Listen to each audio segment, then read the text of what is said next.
Hello friends, आज इस video में हम एनआरआई भाइयों के बारे में डिस्कस करेंगे, नॉन रेजिडेंट्स इंडियंस के बारे में डिस्कस करेंगे। जैसा कि हम सबको पता है कि लाखों हिंदुस्तानी दुनिया के हर अलग अलग कोने में रहते हैं और उनकी इंडिया में या तो प्रॉपर्टीज़ हैं या उनके बैंक अकाउंट्स हैं, तो उनको इंडिया से पैसा बाहर ले जाना होता है। तो आज हम उस चीज़ के सरलीकरण के बारे में वो उस चीज़ के बारे में डिस्कस करेंगे कि how conveniently they can take their money outside India.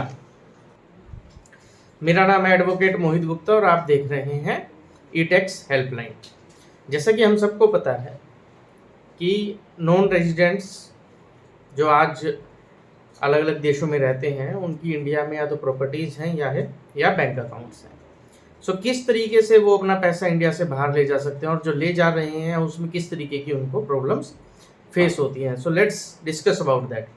So according to the banking laws, income tax laws in India, if you want to take funds outside India, you have to file A2 form with the bank, and along with that you are supposed to file form 15CA along with the income tax department, and the copy of that 15CA you are supposed to submit with the income tax with the bank.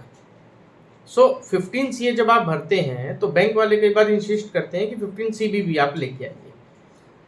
अब 15CB क्या है, 15CA क्या है, A2 form क्या है, उसके बारे में थोड़ा सा समझते हैं। कि मान लीजिए आप नॉन रेजिडेंट हैं, इंडिया से बाहर किसी भी देश में रहते हैं और इंडिया में आपका बैंक अकाउंट है। देखिए, as and when you become non resident you have to convert your saving bank account into NRO account, और आप एक फॉरेन करेंसी अकाउंट भी खोल सकते हैं जिसको एनआरई अकाउंट कहते हैं। एनआरई अकाउंट का जो पैसा होता है उस पर अगर कोई ब्याज मिलता है तो वो इंडिया में टैक्सेबल नहीं होता, लेकिन जो एनआरओ अकाउंट होता है उसको इंडिया का अकाउंट माना जाता है। उसमें अगर आपको कुछ भी इंटरेस्ट मिलता है तो वो इंटरेस्ट आपका इंडिया में टैक्सेबल होता है। आप जब एनआरओ से एनआरई में पैसा ट्रांसफर करते हैं तो बैंक उसे फॉरेन रेमिटेंस की तरह ट्रीट करता है और आपको बैंकिंग चैनल्स की, आपको आरबीआई की सारी गाइडलाइंस फॉलो करनी पड़ती हैं। तो मान लीजिए आपका एनआरओ अकाउंट में कुछ पैसा है और आप उसे ट्रांसफ़र करना चाहते हैं या तो अपने एनआरई अकाउंट में या फॉरेन कंट्री के अकाउंट में। So what you have to do, आपको इंडियन बैंक को अप्रोच करना पड़ेगा और उसको A2 फॉर्म भर के देना पड़ेगा, which is the transfer form for foreign remittance. उसके साथ आपको फॉर्म 15CA लगाना पड़ेगा और फॉर्म 15CB लगाना पड़ेगा। टेक्निकली अगर हम देखें एनआरओ अकाउंट से एनआरई अकाउंट में ट्रांसफ़र करने के लिए आपको फॉर्म 15CB की ज़रूरत नहीं है, क्योंकि फॉर्म 15CB CA सर्टिफाई करता है और फॉर्म 15CA टैक्स पेयर खुद सर्टिफाई करता है। तो फॉर्म 15CB जनरली उस केस में चाहिए होता है जहाँ जिस केस में ट्रांजैक्शन के ऊपर ये डिटरमाइन करना हो कि इनकम टैक्स एप्लीकेबल है या नहीं है। लेकिन मान लीजिए बैंक वाला इंसिस्ट करता है कि आपको 15CA और 15CB दोनों देने हैं, तो आप किसी भी चार्टर्ड अकाउंटेंट्स को अप्रोच करके आप उसको अपने सारे पर्टिकुलर्स दे सकते हैं और उससे फॉर्म 15CB ले सकते हैं।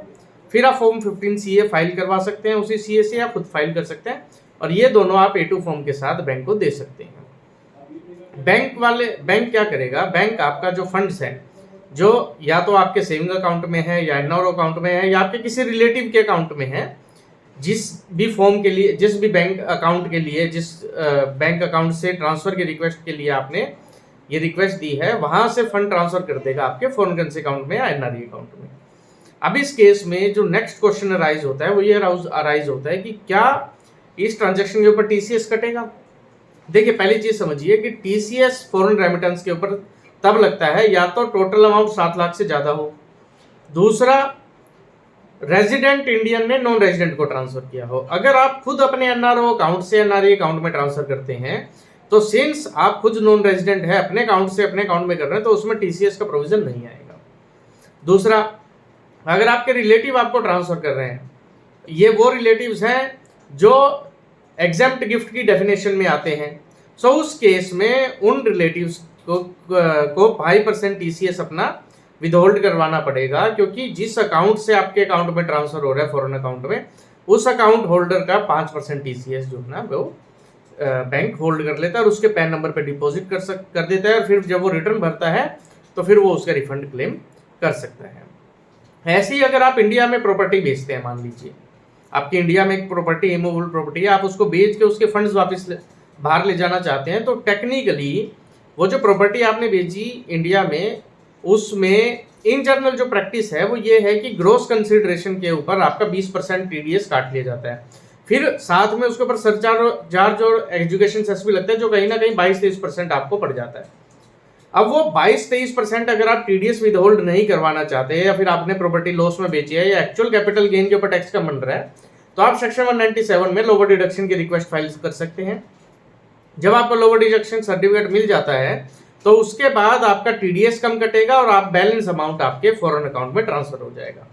और जब बैलेंस अकाउंट फॉरेन अकाउंट में ट्रांसफर होगा, आपका जो बायर है प्रॉपर्टी का वो जब आपके फॉरेन अकाउंट में पैसा डालेगा तो उस केस में वो टीडीएस काटेगा, TDS on sale of property. वो टीसीएस दोबारा कलेक्ट नहीं होगा, क्योंकि अगर उस ट्रांजैक्शन के ऊपर टैक्स एप्लीकेबल है तो फिर फुस रेमिटेंस पे टीसीएस एप्लीकेबल होता नहीं है। This is as per law. So आपको क्या क्या करना है, आपको फॉर्म A2 जमा करवाना है, फॉर्म 15CA भरना है। फॉर्म 15CA में या तो पार्ट सी भरा जाएगा या पार्ट डी। अगर फॉर्म 15C भी आपको लगाना है, बैंकर कहता है कि 15C भी लगा के दीजिए, तो आपको पार्ट सी भरना है, और अगर 15CB की रिक्वायरमेंट नहीं है तो पार्ट डी भरना है। इसके अलावा एनआरओ अकाउंट से एनआरई अकाउंट में कैसे ट्रांसफर करना है और उनका क्या टैक्स ट्रीटमेंट है, उनके इंटरेस्ट का, वो हमने डिस्कस कर लिया है। रिलेटिव से, पेरेंट्स से अगर आप गिफ्ट लेते हैं उनसे ट्रांसफर अगर फंड होता है तो उस पर टीसीएस होल्ड होता है, वो हमने डिस्कस कर लिया है। आप अगर कोई प्रॉपर्टी इंडिया में बेचते हैं तो उसके ऊपर क्या टीडीएस का प्रोविजन है और फिर आपको लॉ डिडक्शन अप्लाई करना है, वो हमने डिस्कस कर लिया है। सो फ्रेंड्स, आपको बीइंग ए नॉन रेजिडेंट अगर कोई भी प्रॉब्लम आती है फंड्स ट्रांसफर करने में, और आपकी कोई क्वेरी है उसके बारे में, you can comment on the video and I will try to resolve it.